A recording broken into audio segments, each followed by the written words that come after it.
Over 1,700 new millionaires are created every single day in the US alone, and more than double that across the globe.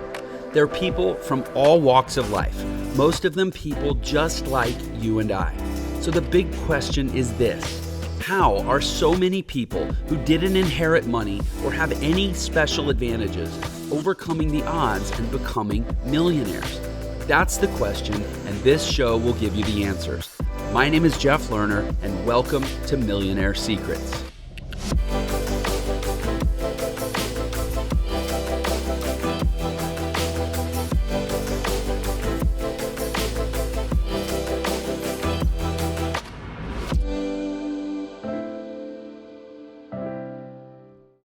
Welcome everyone to another episode of Millionaire Secrets. This is your host, Jeff Lerner. Excited to be with you as always. And today we have, I'm already confident we have an amazing episode for you. I'm interviewing someone who, it's not often I can say that I'm meeting with someone who literally helped create products that are like all around my house.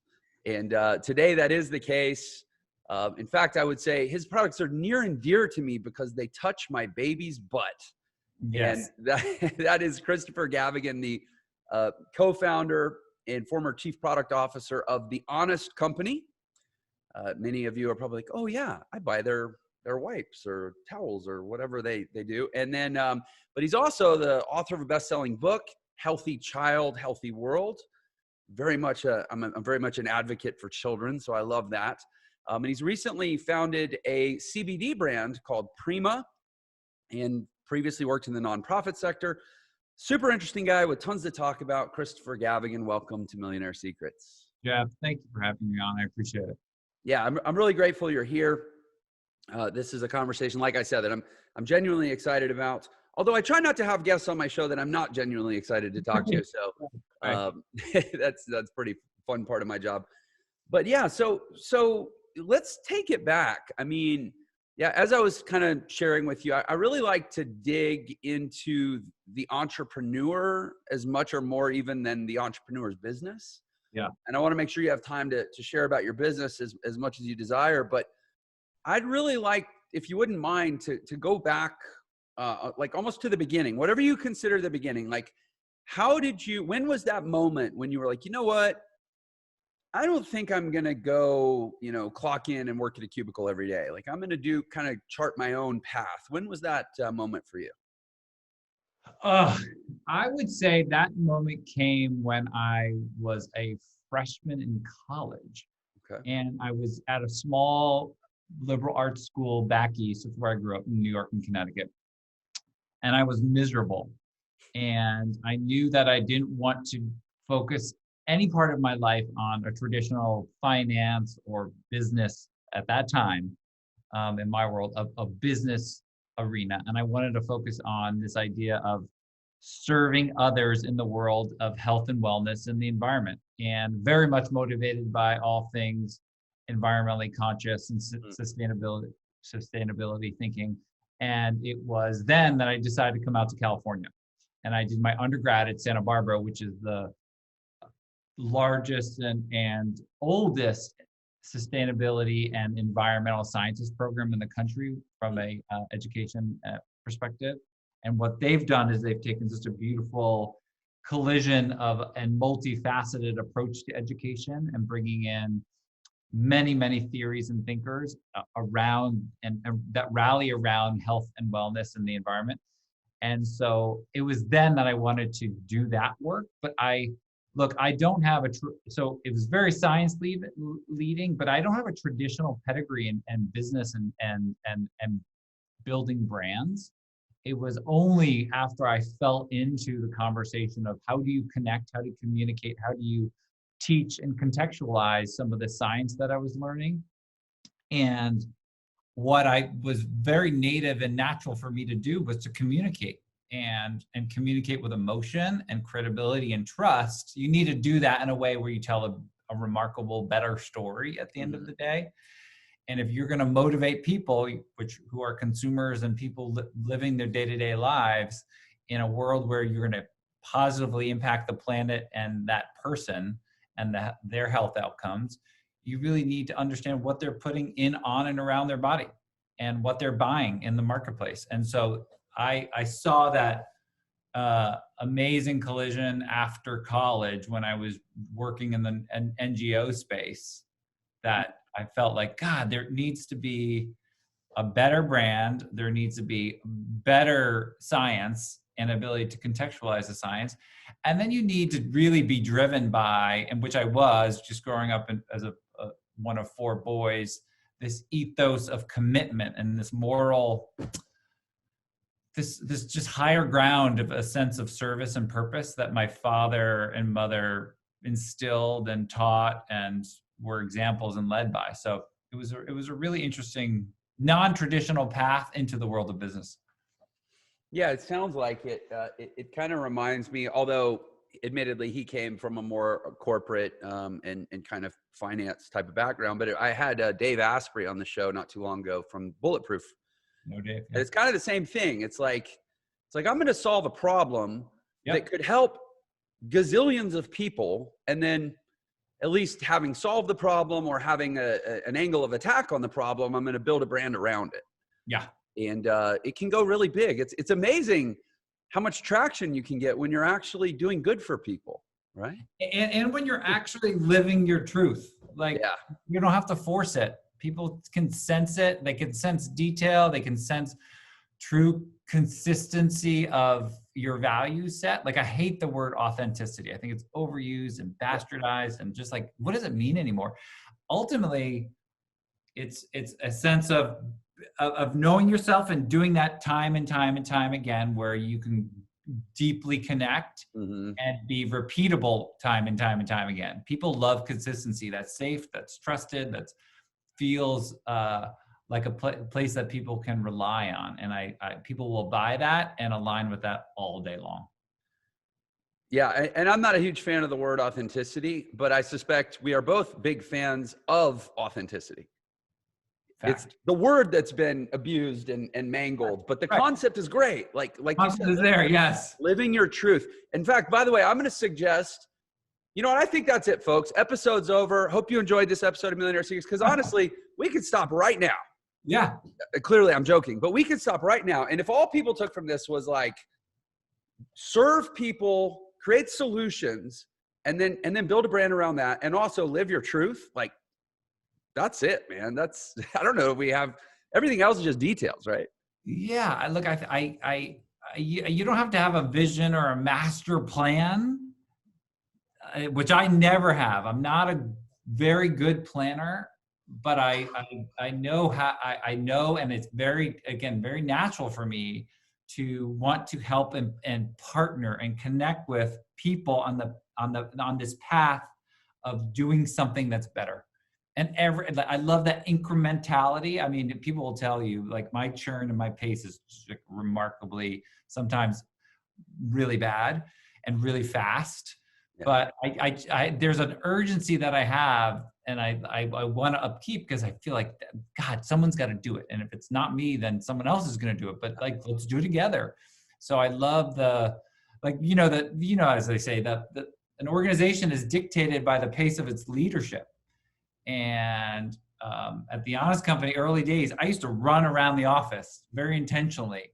And people are like, wherever he's going is really important, but shit, we need to work.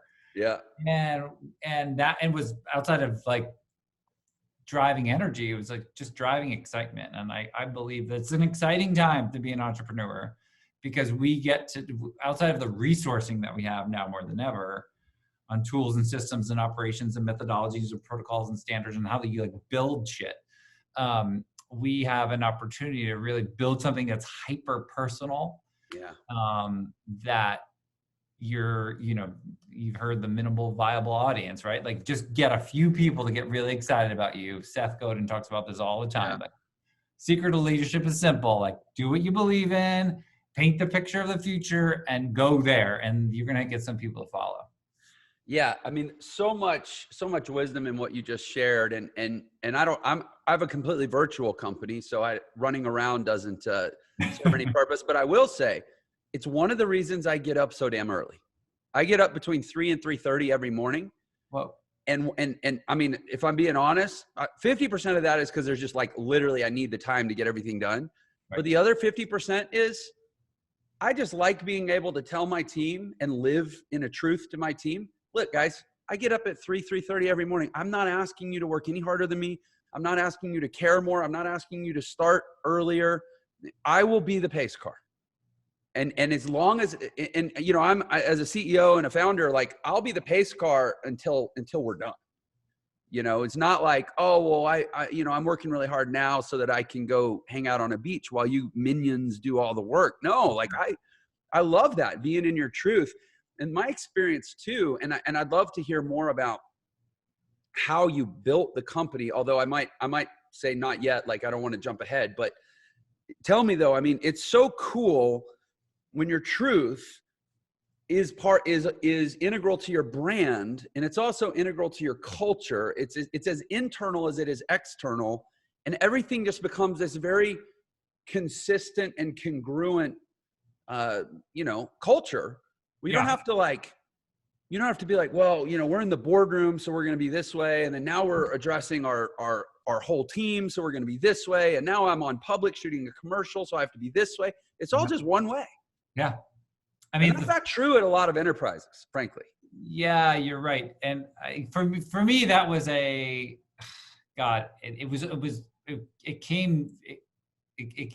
we didn't put much thought into it, because when we were just deciding on the name of the company, like again, the company, we were in conversation all the time around the values and ideals, not the idea, the ideals.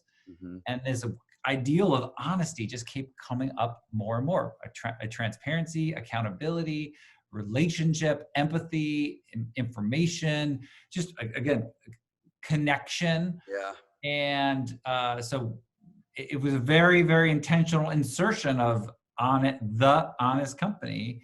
And I felt, because what we were doing is also, it was a peace of mind brand, but it was a challenger brand. We were saying, we're creating a higher standard around safety, around purity, around ingredients, around sourcing and accountability, around the health of these products, because that other brand that's sitting right next to us on shelf doesn't prioritize that as much as we do.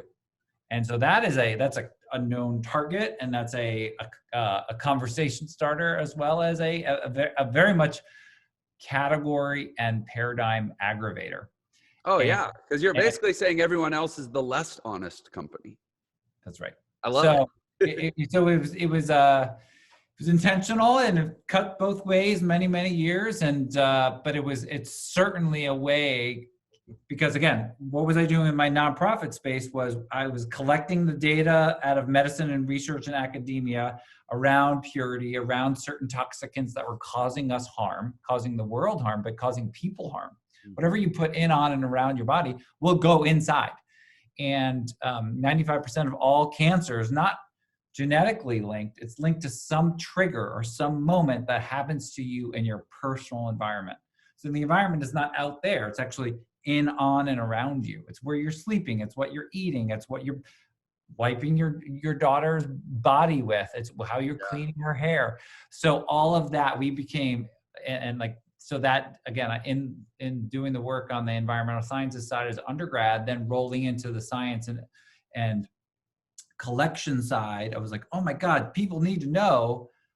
And then the parents, and particularly Jessica, my co-founder, she was one of the many moms that said, just tell me what to buy.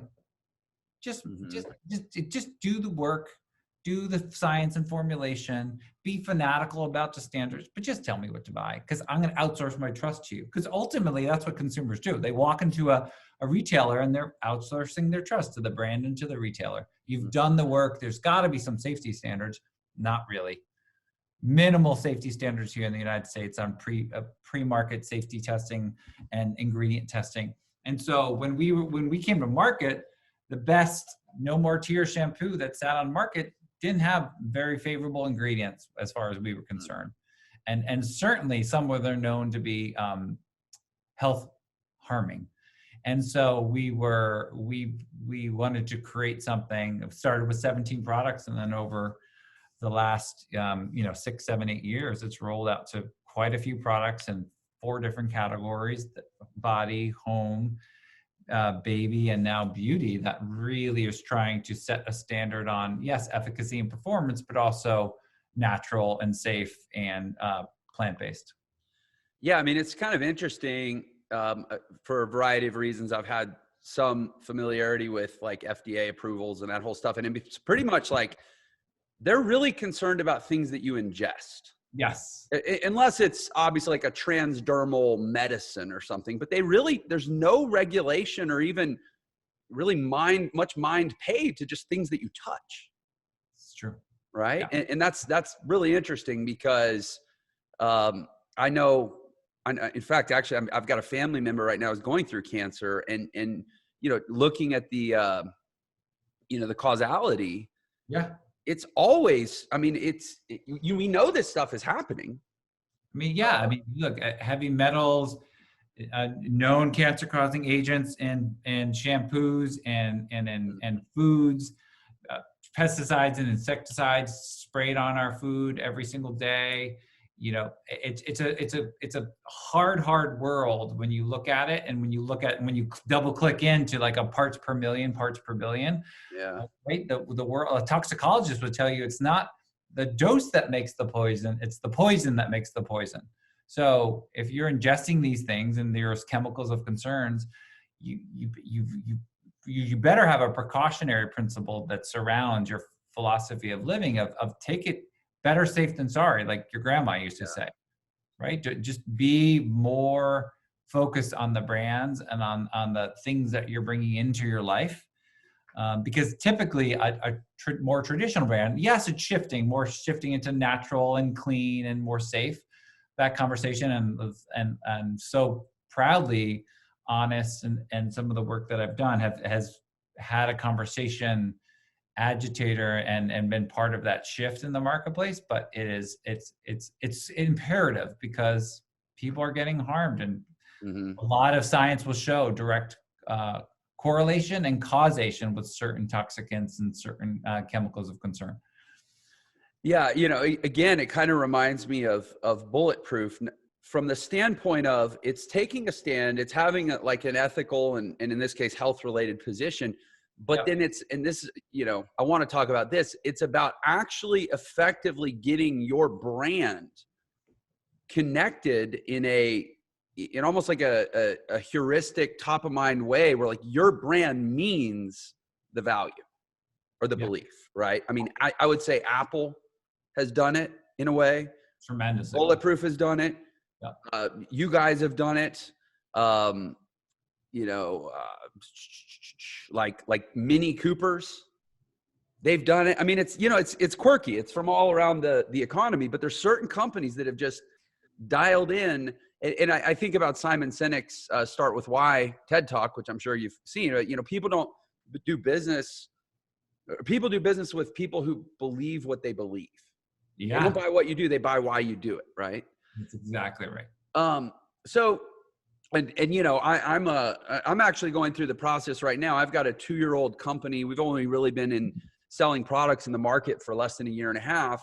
And so we're doing some of that development right now, brand development, establishing our position in the market. We're kind of getting to the point where we're big enough that we have to be really clear on who we are and establish the narrative now. Yeah. It doesn't get away from us. Yeah. And all of my research, all of my investigation, I keep coming back to this one quote by Peter Drucker, the father of modern management, which is that culture eats strategy for breakfast. Yeah. And I hear your story about you weren't some brand strategist, although you happen to have co-founded one of the most, probably I would imagine one of the most recognizable and disruptive brands in, consumer goods. But you weren't a brander. You were a guy with really strong values. You came from the nonprofit space. And I think there's a lesson in that for everyone. Yeah. Say more. Yeah. And I think that the lesson is really pulling apart the thing that if people can connect to your commitment to service and believe that you're doing it for the right reason, then I think that there is such a lovely opportunity to get them to be evangelists and loyalists and be part of your tribe or your culture or part of your commitment. Because we're programmed to belong. Yeah. We want to connect. We want to be we want to be seen and known and heard. And people buy based on values. Yes, they buy on, but the value is like, how am I seen? What am I aligned to? And certainly if you're aligning to this future state of, especially in the world of parenting, but also in the world of just health and well-being, I want to be healthful. I want to be here for a long time. My health is my wealth. And I want to be proactive and I want to manage that. And I want to be around for a long time. I want to feel good. And I want to optimize that over time. I think people will buy into that sentiment. And again, buy is not the word for transactional purposes. They will lean in and connect with that sentiment because it is part of their ethos. It's part of why they are and who they are. So it's a fabric, and the DNA story that I love pulling apart is. It's so fascinating to me because that's the consumer behavioral shift piece, and that's the relationship, and that's the tone and manner of a brand. How accessible are you? What's the feeling and the tone of the brand? That is so critical, because that either says I'm aligned or I'm not. I'm bought in or I'm not. You see me or you don't. Yeah. And by the way, I would say to everyone, a toneless brand is just as weak as a brand with bad tone. Yes. You have to be aggressively clear and potentially even polarizing. Not that you're being polarizing for its own sake, but you're willing to polarize in order to be clear about who you are. Just have a point of view, right? Yeah. People need to know, like, okay, what do you stand for? And that's why, like, even like in the world of the now, that more urgency of the conversation around the now is like, what do you stand for? Like, why you? Because I have plenty of other options in the world. So I think people need to know the why of you, and because optionality is just so vast right now, and I think that you've got to break through somehow. Yeah. So, I mean, yes, I just want to take a beat and say, like, please hear what we're saying. Like, you've built a $1 billion plus brand. I'm in the process of rapidly scaling a brand that's getting massive traction. And I can say for myself, I had some successes, but like, I didn't strike oil until I got obsessively focused on mission, vision, and values. And frankly, I subordinated all the details. Yeah. Like, I just break details against my mission and vision and values until I find something that doesn't break, but not the other way around. Obviously kind of ditto for you, but I hope everybody really hears this. So I want to briefly touch on the nonprofit stuff. I mean, you probably get a lot of questions about the Honest Company, and that's not going to be any different here. But before that, you figured out who you were. Yeah. It sounds like what you stood for, what you believed. What was your work in nonprofit? It was around human health, again, specifically accessing the science out of medicine and medical professionals and doctors, and really seeing and saying and articulating to consumers in a concise and palatable fashion, okay, here are certain threats that exist in your world, and this is what the premise of the book is about, is here are the threats. Here are these chemicals, here are these ingredients, here are things in your everyday life and lifestyle and products that you're buying that might cause harm. So here's what you can do about it. So if you have a home, you have an apartment, if you live somewhere, if you're a person that lives somewhere, take your shoes off the front door. Because if you're taking your shoes off at the front door, you're reducing your amount of lead, a known cancer-causing heavy metal, lead in your home by 80%. By like taking your shoes off, You're not tracking it in. Just imagine where your shoes go, right? And so that lead becomes tracked into your home. It becomes dust. It becomes an airborne toxicant you are breathing. So just take your shoes off at your front door. Yeah, So, I'm just going to share briefly. I had somebody that was a remote salesperson for me in a previous business who had lived upstairs from a laundromat, oh, and the geez. laundromat was improperly vented. They were actually venting their chemicals into the air supply of the building. And she's permanently, I mean, her health is wrecked. Right. It was a really sad situation. And I say that to illustrate that, like, it's simply the difference between her and us isn't that she breathed chemicals that we don't breathe, or she had exposure that we don't have. She just had a more concentrated dose for a short period of time. That's exactly right. But it's just the stuff that's in her body's in my body too. Yeah, it's called your body burden, right? Yeah. All of us have some burden, some level in us, but we all have a different susceptibility and vulnerability to that amount. And so your cup might be bigger than her cup is, and you're more capable at managing that.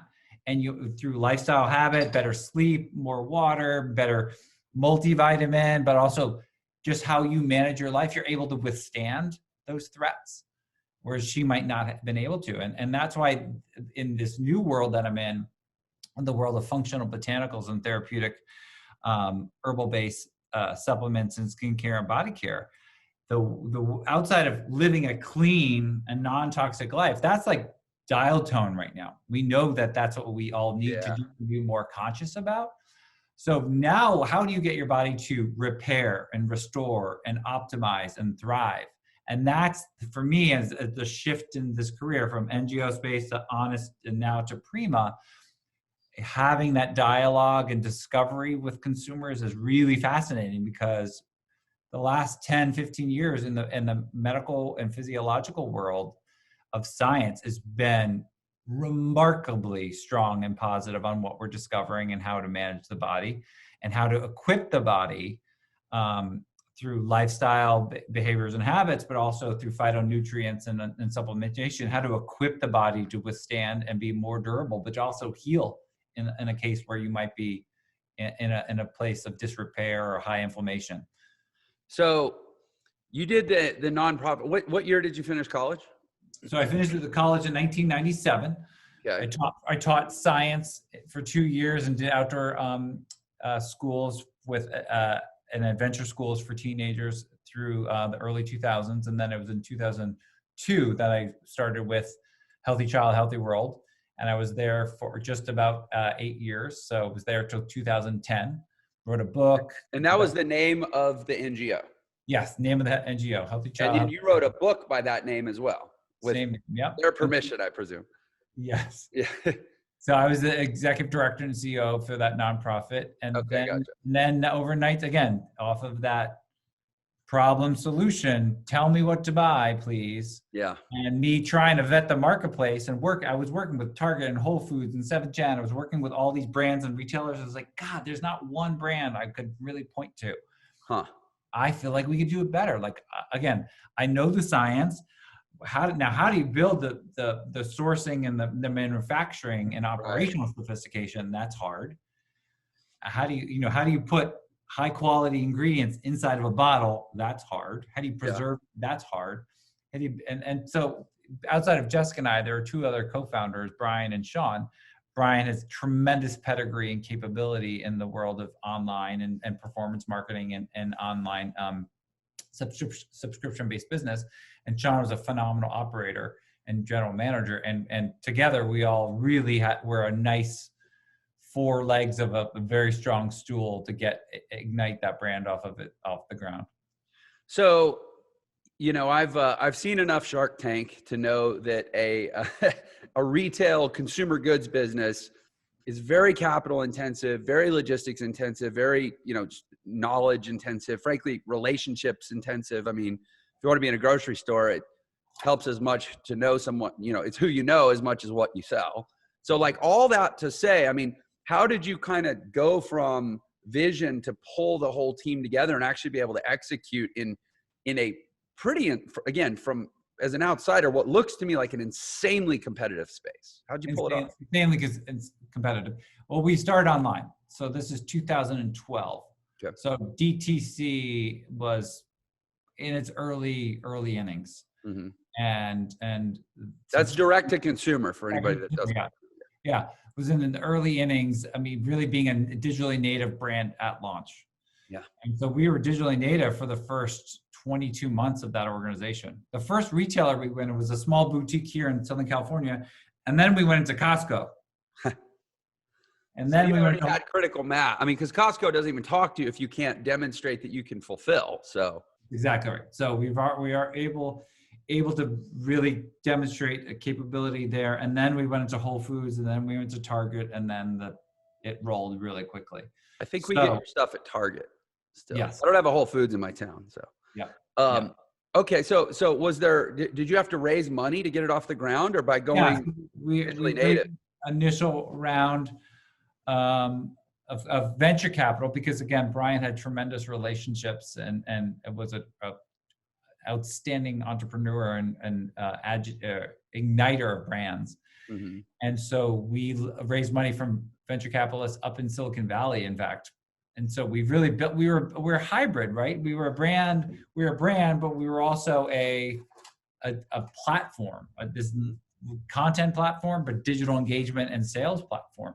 And so it was very much, I mean, there was some identity crisis early on, is who are you? Are you a brand that sells product, or are you a platform that's just really fulfilling my needs on a month-to-month basis for my diapers and wipes and cleaning products and personal care? So early days, there was like internal, I mean, every brand's got lovely friction, right? And there's always like content and commerce, that friction, which I love. Because I was like, no, we need to connect, and we need to contextualize, and we need to really demonstrate that before we sell. Like I want to teach people before we sell them. And I think that is really resonant, and something that I took into this new brand Prima is people need to get just enough of the education to really be a believer, especially in an emerging category. I mean, we were early stages, natural and clean. It had been around for a while, but not sophisticated. And certainly now in the functional botanicals and CBD space, people need to understand the why, like or the what, or the how is it going to impact me and my body. So every brand needs to have enough education and content that really connects. There are tons of friction within early stage Honest, and even here at Prima, is how much you talk about before, hell, we need to transact, and we need to get people to buy things, because we need to keep the brand going. So that's always a internalized dialogue for every entrepreneur. I love that you brought up the content commerce, yin yang. That's honestly, if I had to describe, if I was to try to make this some super broad overarching statement to a room full of, I don't know, people that want to start business, and say, well, what's it all about now? That's pretty much what I'd say. Is that it's, if you master this balance, from a quantitative balance standpoint, and also a timing standpoint, like what's the cart, what's the horse kind of thing, and how much is each the other. That's when you win. And I think we mentioned Simon Sinek, start with why. Like, people talk about Apple's super clear on the why, and that's how they win in consumer electronics. But the thing about Apple is nobody's really saying, well, like, what's a cell phone?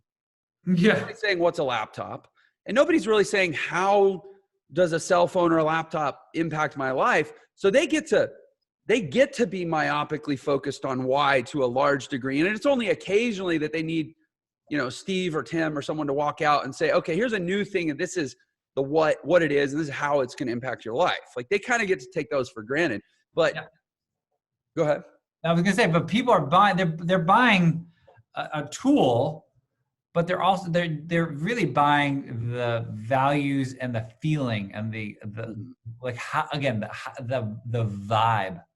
Right. And what does it say about them? That's what they're buying, right? They're buying this both the status and the ease. So they're buying they're buying the tool, but they're buying also the essence around it. And I think for what I've loved over the course of my career and love to focus on is, yes, you have the content and yes, you've got the commerce, but like ultimately your most cherished asset in any brand, as far as the ones that I'm going to build and be involved in. And if it was on the balance sheet, it'd be worth it's unquantifiable actually. Right. Would be trust. People are buying trust.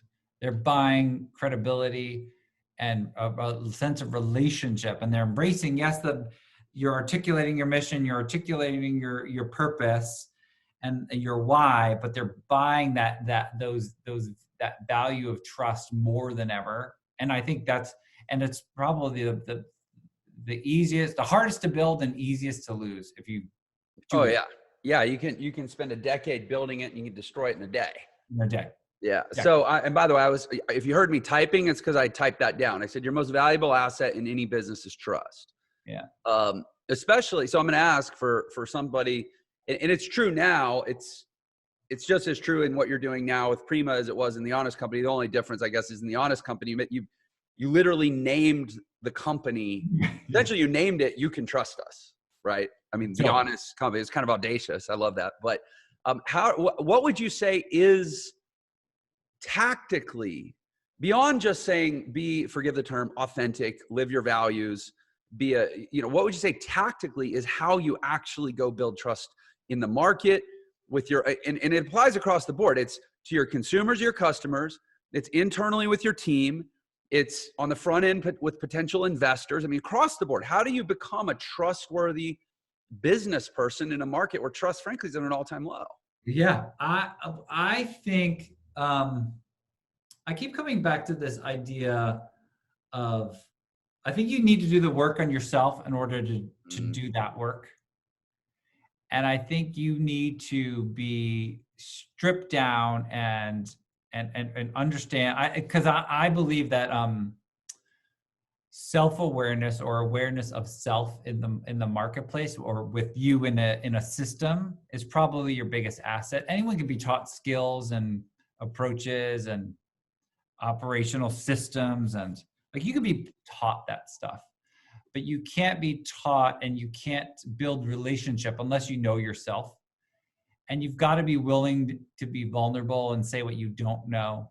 And you have to have a radical acceptance of yourself that is uncomfortable. And I believe that once you do that work on you, then like bringing your passion and bringing your vulnerability and bringing your quirk and people will rally around the candor. They will rally around the authenticity. They will buy into the partnership and relationship. They will again, hey, we're building relationship with Target. Not in Prima for Honest. Right. And when I first reached out to them, she's like, why are you reaching out to Target? And I said, I want an honest store inside of every single Target. She's like, are you kidding me? I'm like, no, that's what I want. That's what I believe you need. And that's what I believe, forget about what you need. That's what those that we are serving need. And this is why. So I think you've got to be willing to put yourself out there and stumble and fall and smash your face. But again, people want to be around people that are self-aware enough and accepting enough that there's a real and a truth to them. So, I mean, beautifully put. You have a great singing voice. I don't know if, to me at least, anyways, this is all music to my ears. So, but no, seriously, I'll just briefly share, the business that I'm in now, and really this business and the previous business were my two businesses that were the previous business was successful. We were on the Inc. 5000 multiple times. It was successful enough that I was a quote successful person, right? The new business that I'm doing is, showing that it's probably going to be even more successful. Prior to that, I had small successes and no successes. Wow. If somebody said, well, what changed? I always give a very, curveball of an answer. And it came up yesterday on a podcast. That's why it's top of mind. But it was I met my wife, who's now the woman who's now my wife. She had 3 kids that I was not the biological parent of. We moved in together and I realized I'm not very good at being a husband. And I definitely know nothing about being a dad. And I went from 0 to father of 3 in a week, Wow. because I moved in and now all of a sudden there's 3 kids, right? Yeah. And I was like, I gotta just be better in this world.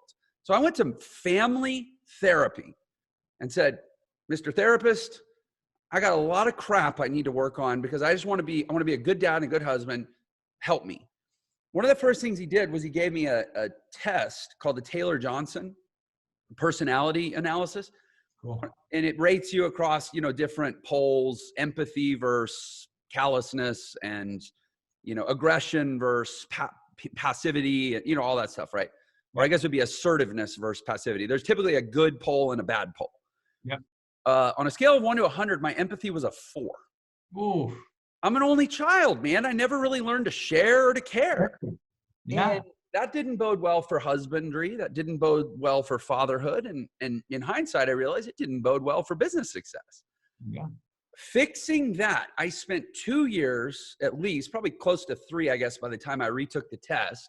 And I literally got my empathy score from a 4 to like an 80, That's like amazing. a 77 or so. Like it was like I would have passed. I passed the class, right? That's great. That's what actually is responsible for like adding, exponential increase in business success. Yeah. So I know how I got broken. I got broken because I had a mirror held up to my face that says, not only are you just kind of an unhappy, messy person, you're probably going to screw up your kids and ruin your marriage. So I'm curious. That's me just owning it. And like you said, being vulnerable, whatever. How did you get broken? I was born into a very rigid and systematized Irish Catholic family on the East Coast. And I was one of 4 boys, with a father who had a lovely, evolving softness about him, but he was extremely rigid and committed to his point of view. And there was beauty and, like, again, a lot of lovely humanity and value in him, but he was like, when he wanted his way, he got it. And the broken piece for me was doing the work, and I'm still doing the work. I am not done with my work. Yeah. Of course. But the more I did a lot of work out of college, and I did a lot of master's work in child and family psychology, just for the work I was interested in at the time. And a lot of that work, if no one's ever done it, I highly recommend it. I mean, yes, there's individual therapy, and yes, there's couples therapy, but the holy grail of therapy is group therapy. Oh yeah. You put yourself into I did 4 6-month circuits of group, 2 consecutive years, every Wednesday night for 4 hours. So good on you, man. Jeff, that is phenomenal. Because that is, I held a 240-pound man in my arms, bawling, and like held him for an hour. I mean, these kinds of intense. By the way, it's really heavy. I mean, it's like it's hard. But keep going. I didn't interrupt. It is. I mean, but like, again, a business is group therapy, by the way. Yeah. Right. It is. How do you conduct yourself on a day-to-day? Like, it gets dark, it gets ugly. People bring emotions in. There's no like divider between like family and work anymore, especially now. Yeah. It is real. And so you've got to do that work. And so I did a ton of work in the group setting, which was, again, as you say, it is remarkably transformative. And again, knowing who you are, knowing your flaws and your zits and your shit. Yeah. And dealing with it and putting it out there and having people call you out on it. So really, really powerful. And it's something that I think from a CEO perspective, the more and more, again, I've got this, it's funny, I just wrote this the other day, soften. Nice. I think we all have, like, I have to remind myself, I'm a control enthusiast. I want to win. I'm ultra competitive, like, let's go. But I have to remind myself to soften for myself and soften for my team. And that softening and that pliability and that like the slow down to hurry up mentality, I think is incredibly important. Certainly in this arena of COVID and chaos, but now more than ever in just the world of business and life, we just have to just all slow down and soften a bit and get a little bit more pliable and be more generous with our time and ourselves. Yeah. I work a lot with with people that are transitioning from an employment station to trying to be entrepreneurs and eventually coming out, hopefully coming out the other side and fully settling in as entrepreneurs. And if I had to describe, maybe this is an oversimplification, but to your point of what you just said, if I said going from corporate, role fulfillment type employment to entrepreneurial, total ownership, total responsibility, total accountability, and said, what are the skills that you have to add to do the latter? Yeah. I would say you're going from masculine to balanced. Not masculine to feminine, masculine to whole. Totally. I'm so complimentary and a believer in you right now, because that is the conversation that we have internally here is it's we all have the masculine and feminine energy, and it's how do you really unify into a more holistic and complementary, and like some days you're going to be more masculine or masculine energies and vice versa on the feminine side, but it is finding that beautiful dance that it finds a bit more synchronicity and synergy with that is going to make you, again, this is the awareness piece. Yeah. It's going to make you more successful in what you do as a father, as a husband, as a wife, as a entrepreneur. Wildly so. I mean, I can literally pull up my bank account and be like, see that number? Like 80% of it doesn't exist if I don't go do really intense group therapy, cry a lot, sort some stuff out, figure out why I am how I am, figure out what my deficiencies are, practice. So, and maybe I had this experience where we would walk out, and we did this for a couple of years, my wife and I, and we would practice communicating differently. Like, I would say, what do you like, hey, you want to go see a Steve Martin movie? And, this is all hypothetical. My wife would say, Steve Martin movies suck. And it's like, well, that's actually aggressive communication. Yeah. Because if I like Steve Martin movies and they quote suck, then I guess my judgment sucks. But if she said, and this is again a hypothetical conversation, I don't think we've ever talked about a Steve Martin movie, but if she could have said the same thing by saying, I really don't like Steve Martin movies. 100%. Now I'm not wrong. Yeah. If I love them. And it just, we would practice these things. We would practice like, what do you want for dinner? Like how, and it was, I remember this process and I didn't understand the extent to which I was bringing those experiences and those newly developing patterns into work. Yeah. But like suddenly business started to scale. And most importantly, team members were a lot more committed and a lot more loyal and had, as you put it, a lot higher trust. Yeah. And so I'm curious, I mean, would you agree with me that in the modern world, in the world of high transparency, pretty undefined transition from personal to professional, like it's all just a spectrum at this point where, and there's kind of this ethos around people really want to know who you are and all that. Would you agree that in the modern world, if you haven't done that kind of work, it's very unlikely you're going to build a really thriving business? I absolutely agree with that.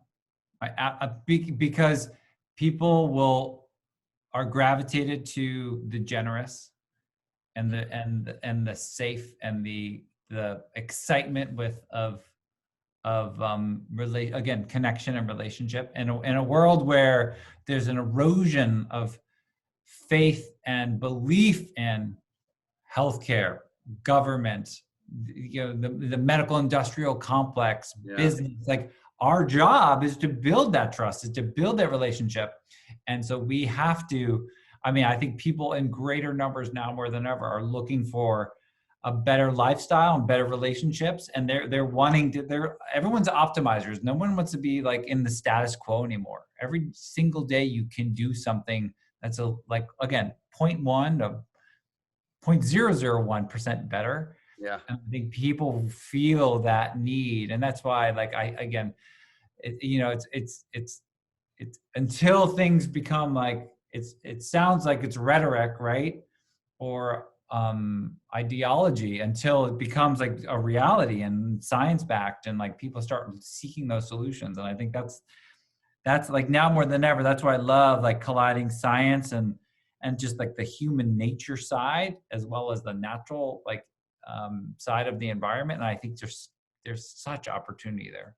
Yeah. And by the way, I think you just described part of what makes, in my opinion, this the most amazing time in history to be alive, is that there literally every single person at every single place on earth in every single circumstance has some opportunity for optimization every single day. I mean, it's Totally. maybe that's too blanket of a statement, and there's, a village in, a remote part of the world where that's not the case. But I mean, generally speaking, anybody who's going to hear this episode can literally make their life better today, and again tomorrow, and again tomorrow. And for most of human history, I don't suspect that was so much the case. And that's so cool. It's also true in how you run a business. For sure. That work's never done. So taking what you learned from nonprofit and really finding your truth, obviously you had an extraordinary experience in terms of both the outcome, but primarily I would imagine the journey of growing the Honest Company. Yeah. And now you've started something called Prima. That's a botanicals company, CBD emphasis. Like I don't need to tell you what it is. I don't even know. You tell me about Prima, and how are you better now? And what are you doing now with Prima that you didn't know to do before? Great question. Look, I think we are compelled to act, especially as an entrepreneur set, because you choose the course of action when you're in that element of despair.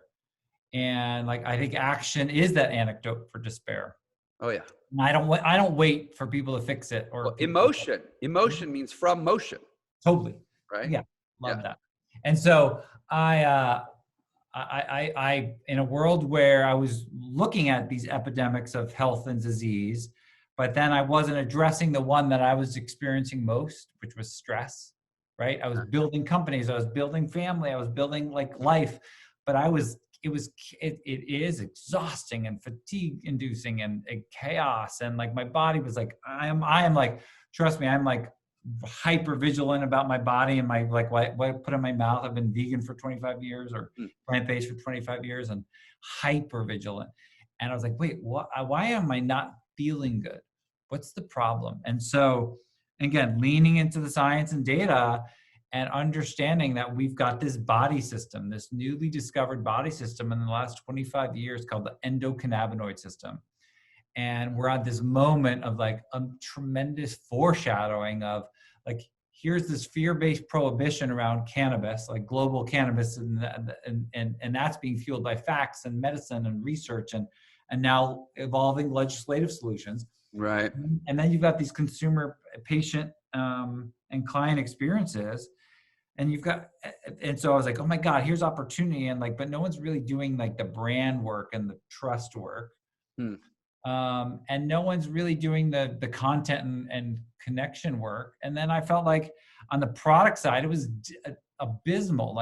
Kitchen chemistry meets again, not to cast a shadow, but drug dealers and shadow economy folks from days of old that are evolving. But this world of cannabis, guys, it is evolving fast. And if you've got some sophistication and you've got a point of view and you've got an ability, it is ripe with opportunity. And so there's two sides of cannabis. There's the marijuana and THC side, and then the cannabinoid and CBD side, 120 other cannabinoids. And that's the wellness side. That's my native tongue. So oh my God, go from reactive and protective to proactive and embracing the nature, the intelligence of nature. So Prima is this amazing articulation of all those things that I built. And I think it's that industry stewardship and creating a new emerging market, as well as creating best in class, sophisticated, industry defining standards. We defined new standards with Sephora. We're launching, products in 3 different categories: supplements, body care, as well as premium skincare. So really being a holistic master platform on how do we unlock and uplift therapeutic functional botanicals, which are medicine, right? We have two ways to manage pain and inflammation in the body: cannabinoids or opioids. You choose. Yeah. Right? We understand what happened with opioids, and the tragedy that's unfolding on that side of therapeutic management of the body. So, opioids and cannabinoids are so vital in how we manage our body, and 95% of all doctors don't know about them. They're not taught about them. Right. It's been, again, stigmatized. So you're just a hippie pothead. totally. So like the phytochemistry and advanced biotechnologies that are happening in the space are beyond exciting. So I mean, just look, in 2003, the United States government took out a patent on CBD, or cannabidiol, in 2003 as a neuroprotectant and an antioxidant. Department of Health and Human Services, they don't take out patents on anything. Yeah. I've never heard of the government taking out a patent. That actually sounds like a conflict of interest almost. But they patented a phytonutrient. Yeah. Crazy. So the cosmeceutical and nutraceutical side that Prima's in connecting with, and really like blazing the trail of sophistication and quality, because it has sadly not exist in this category, and really bringing the science of stress relief and stress management, and really and bridging that gap between healthcare and wellness has been so exciting and so interesting. And we're doing it in a much more difficult arena, because with the FDA not creating appropriate swim lanes between pharma and consumer, there's gray market, and there's and sadly the regulatory environment is unclear. It's, I mean, obviously we're building to supplementation standards that are defined by FDA, but many aren't. And so it's coming from ClickFunnels and digital marketing. Facebook and Google are shut off. You can't appropriately target and access a consumer base digitally there. So you've got to do it very carefully in plant-based botanical wellness, but you can't say CBD or cannabidiol or hemp. And that's challenging, even though hemp is legal and sober, and it's the botanical cousin of marijuana, but it's again legal, but you can't say it. So you've got to go through retail, and you've got to be just more careful. And it's a puzzle, but we're doing everything on the sourcing side, on the accountability side, on the standard side, to really build that best in class brand, so that when the switch flips, it's going to be. Yeah, I got to think it's going to flip. I mean, it's only a matter of time. I mean, look at this past election, the green wave that happened, right? Yeah.